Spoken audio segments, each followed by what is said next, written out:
Welcome back, everybody, to another deep dive.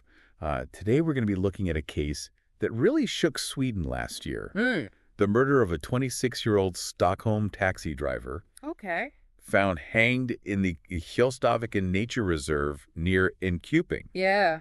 And this isn't just any murder, though. What makes it truly bizarre Right.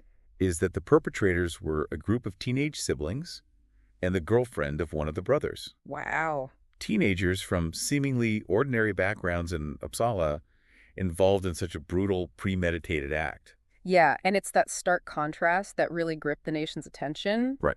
You don't typically see this level of calculated violence outside of organized crime, Yeah. especially not from, a group of young people. Right. This wasn't some spur-of-the-moment act. Right. This was a meticulously planned operation that unfolded far from their usual stomping grounds. Exactly. I mean, we're talking about a nature reserve known for bird watching. Yeah. Not violent crime. Like something out of a true crime novel. And that's why we're here today, ready to delve into police reports, court transcripts, and even some expert psychological analysis. Right. We're going to piece together the puzzle, Okay.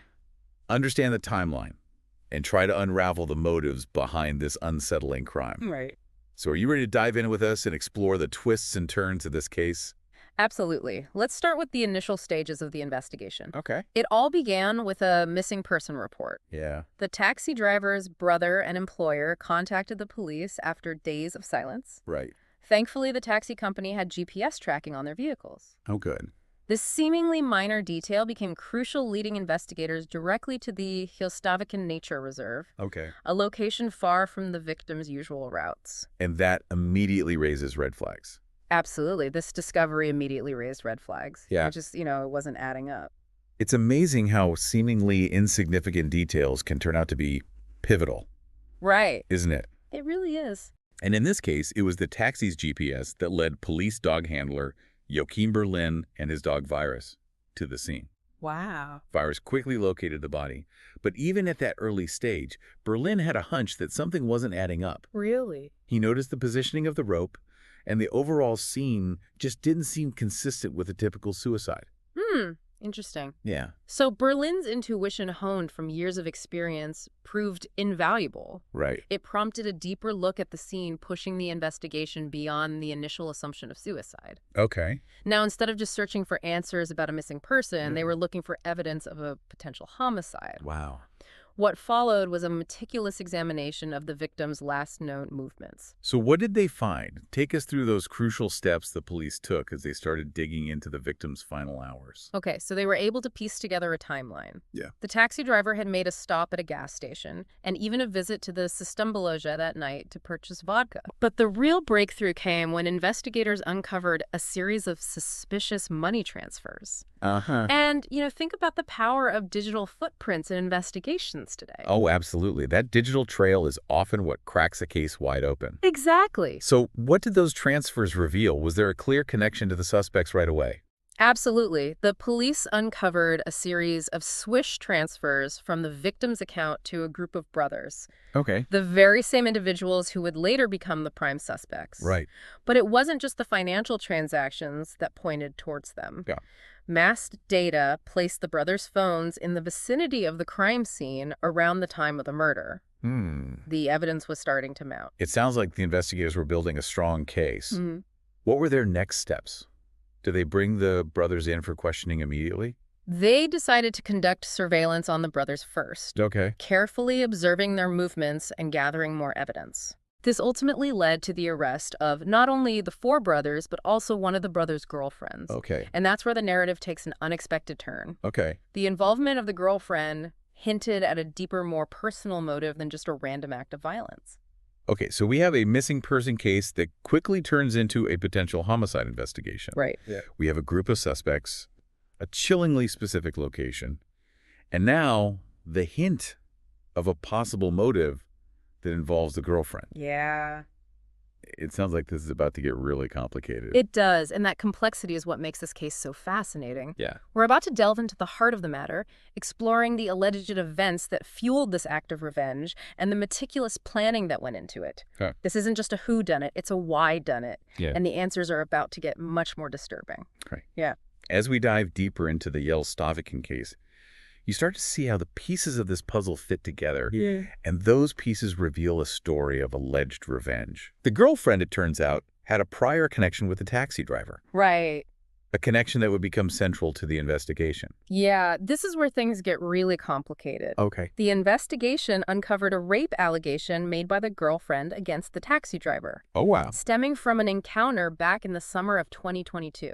Okay. This revelation completely reframes the narrative. That's a heavy accusation to grapple with. Yeah, And it adds another layer to this already complex story. for sure. It's important to remember that the taxi driver was never questioned about this allegation before his death, Right. and his family vehemently denies any wrongdoing. It's a crucial point, and it really underscores the importance of due process and the presumption of innocence. Absolutely. An accusation, however serious, doesn't automatically equate to guilt. Right. We have to keep that in mind as we unpack the events that followed. Absolutely. So here's what we've pieced together from the investigation. The girlfriend, after starting to date one of the brothers, confided in him about the alleged assault. This sparked a chain of events, eventually leading to a confrontation between the girlfriend, her friend, the taxi driver, and his friend. Wow. The girlfriend claimed that during this encounter, the taxi driver touched her inappropriately. It's crucial to recognize the potential escalation of events here. Right. An allegation of sexual assault, which itself requires thorough investigation, Yeah. triggers a series of confrontations that ultimately culminate in a premeditated murder. And what's particularly disturbing is the level of planning that went into this act. Yeah, it really is. Chat logs and online searches recovered from the teenager's devices revealed a chillingly detailed plan, Oh, wow. almost like a checklist for committing murder. Really? They talked about transportation clothing, to wear tools to use, even filming a reconnaissance video of the location. The premeditation is unsettling, especially considering we're talking about teenagers. Yeah. The meticulousness, the Yeah. attention to detail. Right. It clashes with the stereotype of teenagers as impulsive and reckless. Yeah. What's your take on this contrast, thinking about those chat logs and the level of planning? It's jarring. You see these mundane aspects of their lives, going to school, asking their parents for mobile data, juxtaposed with this horrific act they were orchestrating. Wow. Makes you wonder, how do those two worlds coexist in someone's mind? Right. What leads a person, let alone a group of teenagers, to this point? That's the million-dollar question, isn't it? Yeah. It's almost like they compartmentalize these two parts of their lives. Right. On one hand, they were living ordinary teenage lives, and on the other, they were planning and ultimately carrying out this gruesome act. To get a better understanding of the psychology behind all of this, we'll be talking to Dr. Jenny Yorstone, Okay. a renowned psychologist who specializes in criminal behavior, later in this deep dive. Right? I'm really interested to hear her expert insights into this case. Yeah. But first, let's walk through the events leading up to the murder. Okay, so let's paint that picture. The night of the murder, the girlfriend contacts the taxi driver. Okay. She pretends to want alcohol, using this as a ruse to lure him to the Gällstaviken Nature Reserve. It was a trap. So they used his profession, his willingness to help against him. Right. It's a chilling thought. What do we know about what happened next? The police believe the brothers ambushed the driver, possibly wearing masks, forced him out of the car, and led him into the woods. Okay. The details of the actual hanging, however, remain murky. No one has confessed to the act itself. That lack of clarity adds another layer of complexity to this case, doesn't it? It does. It raises questions about individual roles and responsibility within the group. Hmm. Was there a clear leader, or was it a shared intent that drove them all? It's a question that lingers throughout the investigation and the subsequent trial. Yeah. Speaking of the trial, let's fast forward to October 2023. Okay. The trial begins, and it's a tense, emotionally charged affair. Much of it is held behind closed doors to protect the identities of the young defendants. And what was the defense's strategy? Did they try to deny the charges completely? The defense was multifaceted. You had denial from some claims of self-defense from others and a general attempt to downplay intent. Okay. For instance, one brother even claimed that the word death in their text messages was just slang and wasn't meant to be taken literally. But the forensic evidence told a different story, right? Wasn't there DNA evidence linking them to the victim in the crime scene? Absolutely. DNA from the brothers was found on the victim's clothes and on the blue rope used in the hanging. This physical evidence became a powerful counterpoint to the defense's attempts to minimize or reinterpret their communications. Right. It was hard to argue with science in this case. So what was the final verdict? Were all of the defendants found guilty of murder? Not exactly. 3 of the brothers were found guilty of murder. Okay. The girlfriend and her boyfriend, however, were convicted of accessory to murder. Wow. It was a heartbreaking outcome for everyone involved. A life needlessly lost, a family shattered, and young lives irrevocably altered. It's a tragic reminder of the devastating consequences of violence and the ripple effects it has on everyone involved. It really is. But before we wrap up, I'd like to get back to the psychology of this case. Okay.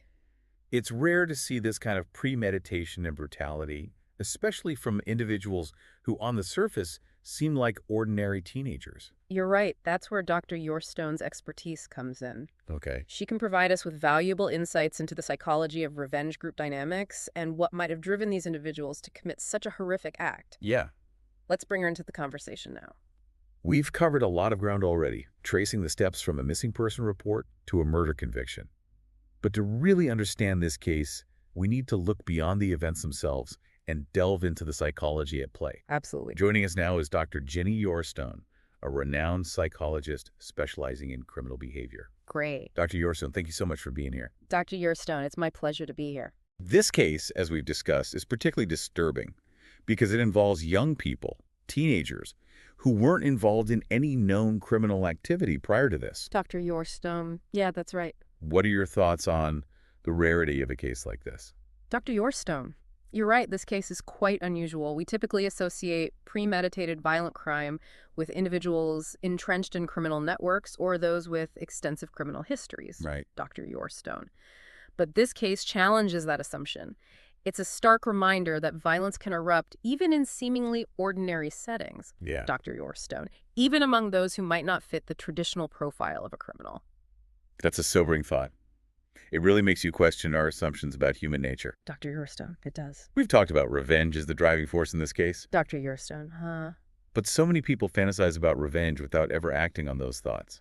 Dr. Yourstone. Right. Can you shed some light on the psychology of revenge and what differentiates those who simply fantasize from those who actually take those steps? Dr. Yourstone. Revenge is a complex emotion, often stemming from feelings of anger, betrayal, and a desire for justice or retribution. Right. Dr. Yourstone.